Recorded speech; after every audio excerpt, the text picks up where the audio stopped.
Well, usually when founders come up here and speak about their projects, the thing that you expect me to do is to speak about my project. But there is something here that I think is a little bit more important to talk about, and it relates to something that affects this industry across the board. It fuels us from day to night. It's how we survive bear markets. It's how we ride through the bull markets. And that thing is coffee. Okay, so the reason why the story starts with coffee is because I need to kind of connect how I feel about data with how I first discovered why it was so important. And this is the story of why Vana matters as a protocol. So this is me, looking a little bit younger than I do today.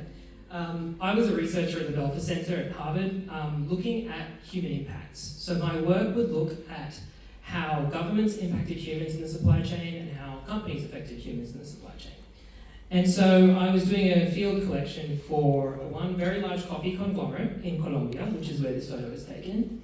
And my job was to try to work out, for every dollar that this company would spend on the supply chain, what impact would it have on the lives of the people who it touched? It's a very complicated problem. Like, how do you measure impact on your life? And so we did the thing that most research institutions do. We went out with a survey. We went and asked a bunch of people, that's me, chatting to a bunch of people, a bunch of farmers in rural Colombia about how their lives had changed since this large coffee conglomerate started buying beans there. So we would do these, I'd do like 5 or 6 of these a day, and then I'd go home, review my notes, review the data, and I'd try to put it into this model that I was building, which was like basically a social impact model. And the data was terrible. The data was absolutely atrocious, because if you go out there, if I asked you today, 6 months ago, how much did you spend on groceries? Would you know? Actually, hands up in the room if you would know how much you spent on groceries in a week 6 months ago. A couple of people, amazing, thank you. Test subjects, I'll definitely go for your data first. But most people don't, and especially not people in rural areas. They don't keep this kind of data. They don't keep this kind of data with them. And so I'd go home and I'd review this data, and it'd be absolutely awful. But then one time I was at the dinner table with my host mum, a lovely lady, and she was just feverishly texting on her phone, and I was like, "What are you doing?" And she's like, "Oh, I'm on Facebook." And I'm like, "What on earth are you doing on Facebook? You were in the fields all day, like what could you possibly be doing on Facebook?" And she told me a story. She said, "Well, look, she talked about how she was texting her friend about the holiday that she took a couple of weeks ago, or on Facebook Marketplace buying clothes for her kids." And I was like, hang on, this is the data. This is what I need. And so it really created this curiosity in me about what data we are putting out there in the world, and more importantly, what story does that tell about who you are? And where does the power reside in that data? So I personally just changed my entire field collection methodology and decided to go around door to door and be like, "Can I look at your Facebook?" And I would just take data from people's Facebook, because that was the easiest way to do my field collection. But there's one company that can do that without having to go door to door. And it's a company that's able to use this data to create massive technology that is changing the world. And it's not just one company. There are several other companies that are doing this. And so that really sparked a curiosity in me as to what was happening with all of the data that we have in the world. And that's what landed me the head of impact sourcing job at Appen. I saw all ends of the supply chain that's probably pretty closed off to you. Actually, how many in the room know Appen? It was one of Australia's tech darlings for a while. Cool, some AI people in the room, great, awesome. It was in the ASX 100. They provided data to some of the big tech companies in a very closed market. So your data, or our data, gets bought and sold right now in very closed marketplaces to fuel some of the generation-changing technology that we're using today. Put your hand up if you've used ChatGPT in the last week, or some sort of LLM. Yeah, put your hand up if you own a piece of that company.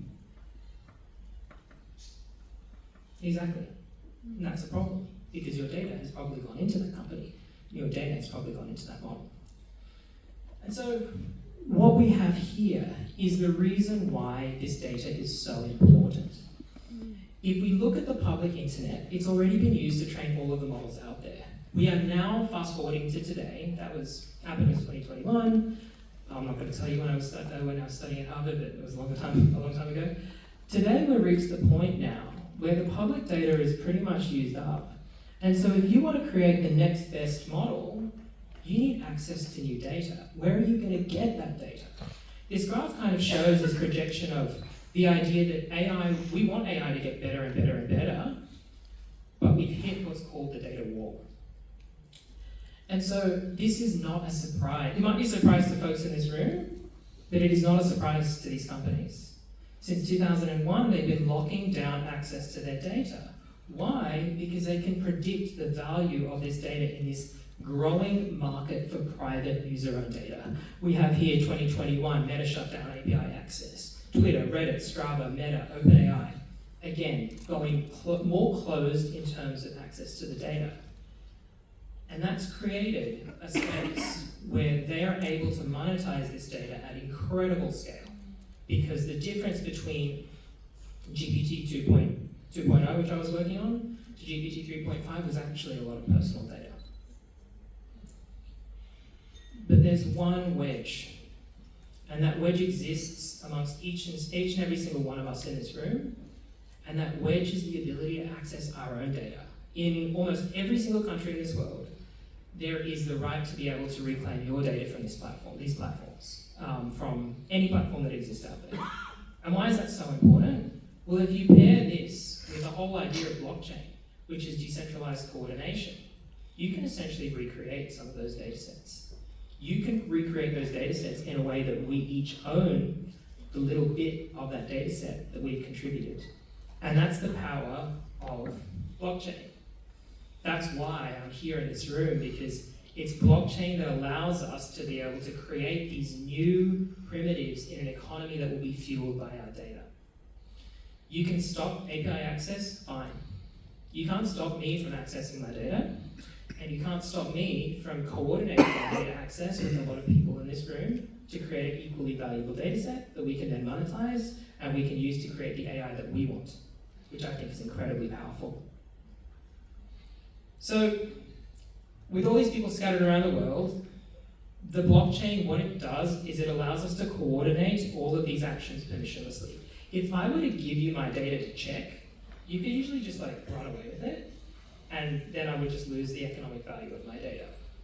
What Vana does is it provides an open permissionless blockchain that allows you to be able to contribute your data to a data set amongst 10,000, 100,000 complete strangers, and know that your data will never be seen by another human, and yet all of those other data points are at the same standard as the data that you've put in. So it allows you to trustlessly permission your data out to be used in these large models.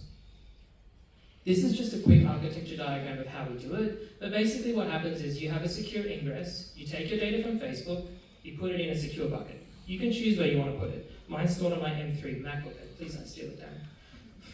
My data's over there. It's stored where you want to put it, and then you decide that you want to, say, contribute it to a data set.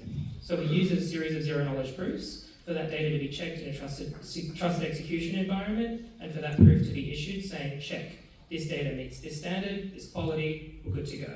No human sees that data, computers see that data in a decentralized environment, and then each and every person can be assured that each and every other person has also gone through this trusted check. Now that data becomes a data set. Now that data turns from an individual person's data point into data capital that can be used to train and fine-tune models. On the other side of the equation, when somebody wants to access the data, we also don't let them see the underlying data. So say, for instance, you are a machine learning engineer and you want to develop a really good model for Southeast Queensland slang. And you want to bring everyone together who has really cool Southeast Queensland slang, and you want to get their Twitter data or their WhatsApp messages, and you want to just try to train this really, really cool model. Well, you can, you just can't see their data. And that's really important, because if I'm putting in my private messages into this data pool, I want to fuel the technology for sure. I get economic upside from it. But I don't want other people seeing my messages, because there's some pretty sensitive stuff in there. So what we do is we allow people to also run operations within a trusted environment that then they're able to take away the model weights, the insights, whatever the operation function is, they're able to take that away without actually revealing the underlying data. So again, preserving that. Why is this important? Because if we do it in a system like this, it lets each and every one of us participate in this economy. And why is that important? Because this economy is going to change our world. The AI revolution is here, and it's currently being fueled by our data, but we're nowhere in that transaction, and we need to be. Because in order for us to actively participate in the new economies, we need to be yielding the benefits of the productive things that we're doing, which is the stuff that you're doing. Secondly, 20% of the people in the room are doing right now are jamming on their phones. We need to be able to avail of that, because this is the economy that's upon us. So what about Vana? So this is the only slide I think that's about Vana, so I'll tell you about it. We are a layer 1 for user-owned data, as mentioned. We launched token in December. OKX, Binance, Bybit, Upbit, and Kraken. Our team is based in San Francisco. The foundation is based in the Cayman Islands. We have had significant traction since launching. We also had a lot of traction pre-launch. We started the project back in 2021, so we've been working very, very long on this very critical idea of how we can aggregate user data to be used in technology for several years. We have had millions of people contribute their data to these data sets, and there are some really cool data sets that I'll just kind of outline as some cool examples for you right now. So there's a standard, Facebook, TikTok, Instagram data sets that people can contribute to. But there's one that's my personal favorite. It's a women's non-reproductive healthcare data set. So I didn't realize that until this data collective came to me and kind of taught me about this, but women's healthcare is significantly, there's a significant lack of data that fuels it, because in the United States, women were prevented from participating in drug trials until 1975. So it means that a lot of the data that's gone into some of the foundational drugs are actually they're actually gender biased. And so women are now twice as likely to have an adverse side effect from a foundational drug than men. And so this data DAO has come together, and these women have come together and said, I want to contribute my data to this because I need to address this medical science gap. And this is the kind of stuff that we can unlock. We can unlock AI that aligns with our values and that actually serves humanity. So that we're not wondering, why is it that we have cancer and yet my Facebook feed is able to target me like that? There's so much that we can do when we own our own data, and that's what's important. So this is where I talk about where I think we are in society. This is a wonderful piece of art. I can't even remember the name of it, but it illustrates very clearly this time when personal property was becoming a thing. We merged from feudalism into a world in which people owned things. And that created the foundation of modern day capitalism. We saw it again years later when we created the stock company, and that provided the capital for shipbuilding. I think we're at the same nexus when it comes to data, because data is being used every single day, whether we like it or not, to create societally shifting technology, and we need to create economic systems to be able to account for this. That's what Vana is, and that's what I'm here today to share with you. Thank you.